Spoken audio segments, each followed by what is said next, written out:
clean. I think I was there. You might have been there. Yeah, man. We had some good ass fights this year. And now, Crawford's about to fight. Yes, he's gonna fight Canelo. Oh man. I just hope he's big enough. I hope he's big enough to keep that dude off him, because Canelo hits so hard, man. There's just guys that just have preposterous power, and Canelo is a guy that has power but is constantly working on it. There's a great clip of him working with Andy Ruiz. You know that shield, that weird hand shield that they hold up for hooks? Yeah. And he's like, this is not for speed. This is just power. Just power. He's like, don't try to be fast with this, just power. And you see him just, hey, boom.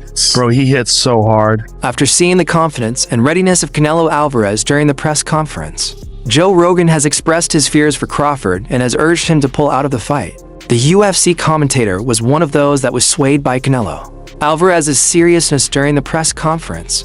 As much as Crawford sounded confident, Joe Rogan felt Canelo was intimidating and would be too much for Crawford when their fight happens. Canelo Alvarez body shots. Like, maybe there's a video we could look. He's got a beautiful one where he steps in and just rips that left hook to the liver, and your body just goes deep. It shuts down. It's the weirdest feeling, man. It's like your legs stop working, everything stops working. Your whole body just seizes up. It looks like I've always felt Crawford had a chance, but I saw a different Canelo in the press conference. He's risen up so well to the occasion. He seems to be taking this more than he's taken every other fight in his life.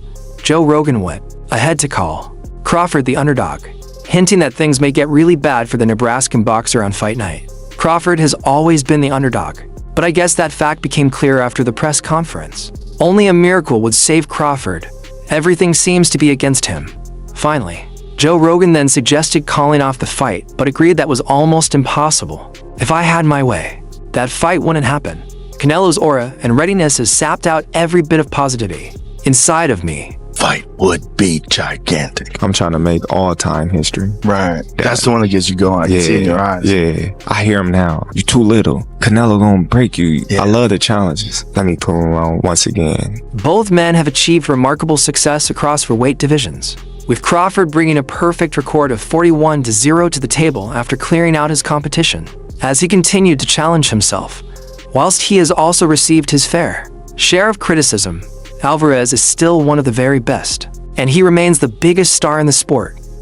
For sure, them belts coming with me. They coming home with me. I'm telling you right You now. can see it, but it's gonna be difficult. You take it to your I'm taking them. And ain't nothing you gonna be able to do about it come fight And night. I know Turkey's in your corner, I but promise you. look, it's All gonna right. be very difficult. He's gonna be so mad that day. Believe me. It is a simple fact of having two great champions from different divisions face off with another, that one of them is going to have to enter the fight knowing that they could be at a size advantage, which can be all that it takes to separate two elite operators. That is no different for this particular super fight. Even when the fight was just confirmed, Joe Rogan was slightly concerned by the fact that Terence Crawford will be moving up to weight classes in order to make this fight happen. I see you. I see you. You see I'm I different. see you too. You see I'm I see different you. than all the other ones. No, I see you. No, you don't know different. You're nothing different. I'm different. Nothing different. I'm different.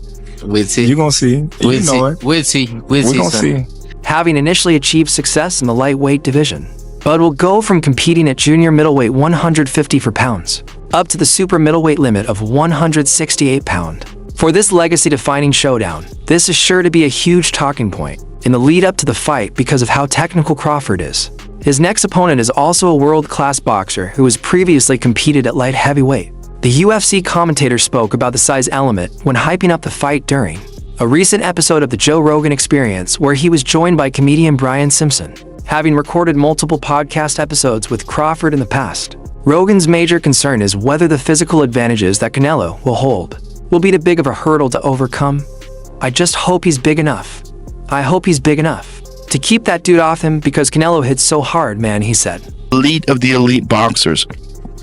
To a man, to every one of them, they're disciplined. And they stay focused. I'm so excited to see this fight with Canelo Alvarez, because I think the Saudi Arabians have so much money. They're throwing so much money at boxing, and the guy who's the head of boxing over there wants to make that fight happen. I think Terence Crawford, forget about the 3 weight classes. I think he could beat Canelo. I think he can too. The idea of moving up to weight classes is clearly not something that concerns Terence Crawford, who has been pursuing this super fight with Canelo Alvarez for some time now, with Crawford choosing not to take a tune-up fight, the agreed upon time frame will mean that Bud hasn't fought in over a year by the time he steps in the ring, for what will likely be the toughest fight of his career. But it will give him some time to adjust to the size difference. It's you and Canelo. What would it look like? Come on, man. Yeah, I know what I do. I ain't got to talk about it. On the streets, I'm me against anybody. I ain't never going to say another man going to whoop me. So, you know what I mean? That's your answer right there. I guess in Guadalajara, you think it'd be a little different on the streets if Terence came to town?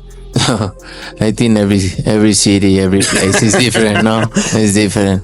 But we don't talking about the streets. We're talking about boxing, the beautiful sport of boxing. So that's different, way different than the streets. Fans of Joe Rogan's show were shocked to see him defect so easily. After seeming to take Crawford's side initially, many believe Alvarez, currently at super middleweight, would hold on to his size advantage over Crawford, as Crawford has spent the majority of his career at 147 pounds, while his last fight was at 150 pounds. Joe Rogan, however, didn't think size advantage would be too much of an issue in the contest. One dude that, like, I believe all the he be talking. Crawford? Yeah. Oh, he's good. He don't just be saying They tried to say that, like, Errol Spence was damaged because of what Crawford did to him, because he was damaged from the car accident. I'm like, maybe. Or maybe Crawford would have done that 3 years ago. I think he's that good. He's just so skillful. According to Joe Rogan, Crawford is not as small as people think. The UFC commentator recently invited Antonio Brown to episode 2286 of his JRE podcast. Speaking to his guest, he made it clear that the 37-year-old boxer has plenty of time to gain significant weight. During the conversation, Rogan made it clear that he is super excited about the matchup and said, "You know why I'm excited? Terence Crawford and Canelo, that's the one." However, he then addressed one of the biggest concerns of most fans, the size difference between the two fighters. And when he gets, and he's also the best guy in the sport at switch hitting. He'll go from southpaw to orthodox and be just as good and trip you up. Like, you think he's going to start southpaw, he starts orthodox. You prepare for orthodox, he's fighting southpaw. He feels like he's got you timed better orthodox, he'll switch it up. You know, super. He said a lot of people think Terence is too small. He weighed in the other day and weighed 185 pounds. Well, he just won the 150 pounds title, you know. Before that, he was fighting at welterweight, which is 147 pounds. But it's not like he doesn't have time to put on a little weight. A large portion of fans still believe that despite Crawford's undeniable skills, he would ultimately be just another name on the growing list of opponents conquered by Canelo. Much of this skepticism is due to the fact that 37-year-old Crawford is making a huge leap without the protection of a rehydration clause. However, Terence Crawford is widely considered as one of the most skilled fighters in the world. He holds a pro record of 41-0 with 31 knockout wins. Crawford's last outing was against Israel Madrimov, where he earned a unanimous decision win.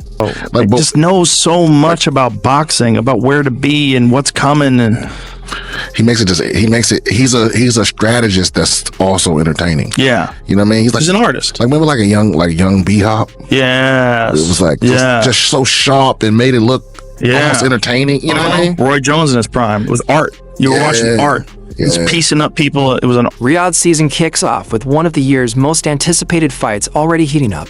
The Baker Al Shidi Theater at the LVD City in the Saudi capital hosted the first press conference ahead of the blockbuster showdown between Canelo Alvarez and Terence Crawford. The Mexican superstar will defend his undisputed super middleweight title on September 13th in Las Vegas against the undefeated American, who is jumping to weight classes for the occasion. Also on the line will be the ring title, a belt valued at a record-breaking $188,000. The fight will stream live on Netflix. The tension between the two is already palpable.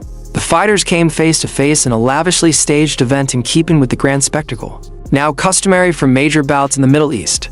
Canelo's resume is brilliant. Over the past 20 years, he's fought everyone. I don't think he'll allow Crawford the opportunity to beat him.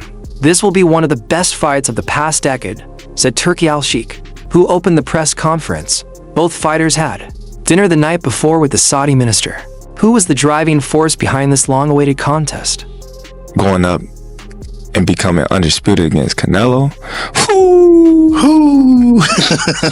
Come on, man. I'm flying in the sunset, man. Thank you, boxing God. That would be it. That would be it. Yeah. That's the only thing yet for me. I didn't accomplish everything there is to accomplish in the sport of boxing.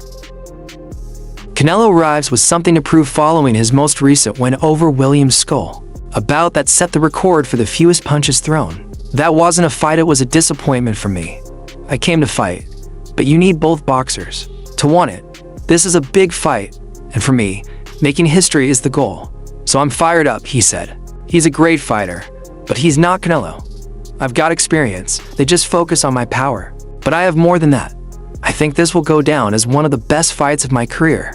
I want to make history, despite being a former undisputed welterweight champion and later winning the IBF super welterweight belt. Crawford is not considered the favorite, mainly because of the weight jump. I'm saying at once. Right. I'm saying I started at 135. I'm just saying, like, say if Canelo was the champion at 147 to go up 160. Right in one jump. In one jump.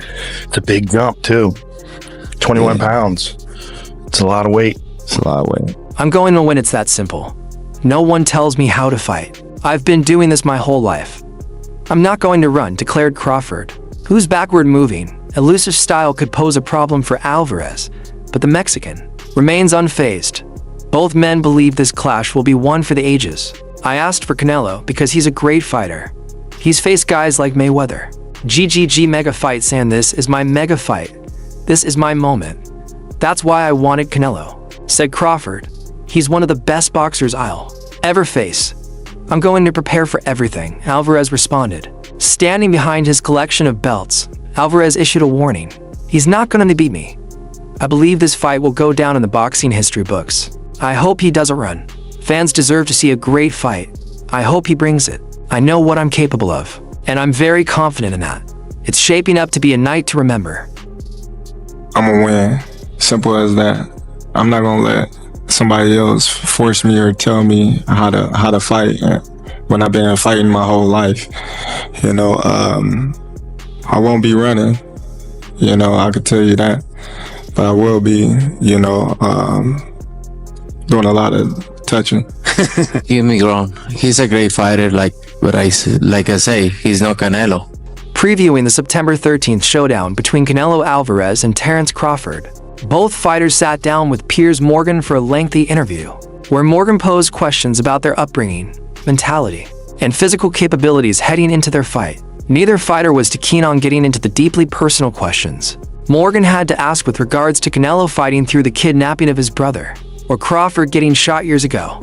But here's some of what both fighters had to say. Crawford, on if he thinks Canelo has advantages over him, replied, "Canelo is a great fighter. We all have agreed on that. I cannot say that another man is better than me in anything, because he ain't proven it yet. I can't say if his jab is better than mine, because I haven't been in the ring with him.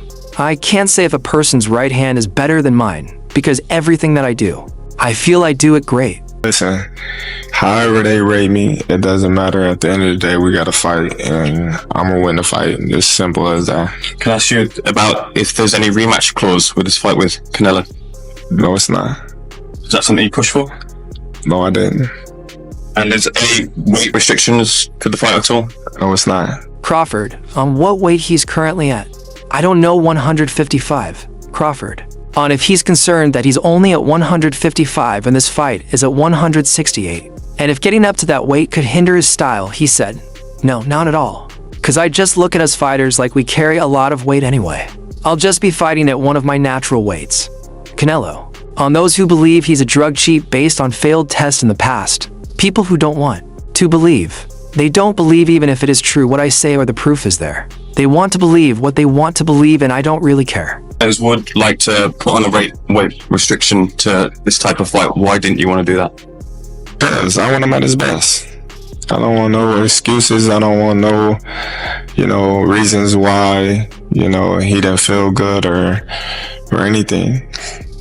I want him at his best. I like that because that's when you realize it's going to be a good fight. I like that. I like to hear that because that's when I realize it's going to be a great fight and I love it. I enjoy it. He's a very skillful fighter. He may have maybe a lot of things better than me, but fighters judge me behind or out of the ring. But when they enter the ring with me, they find out it's different. I have a lot of talent, a lot of things they don't know until they are in the ring with me.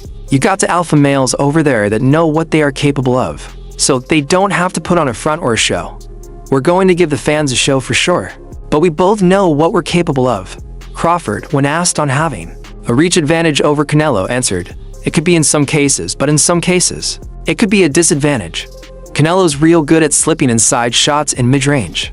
That could be his advantage.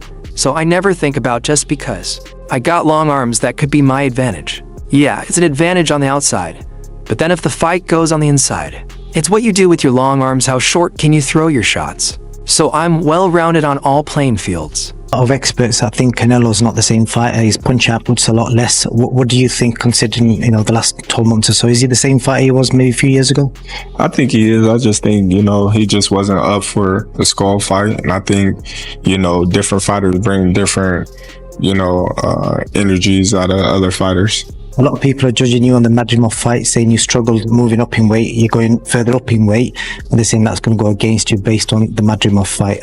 How do you kind of reply to that?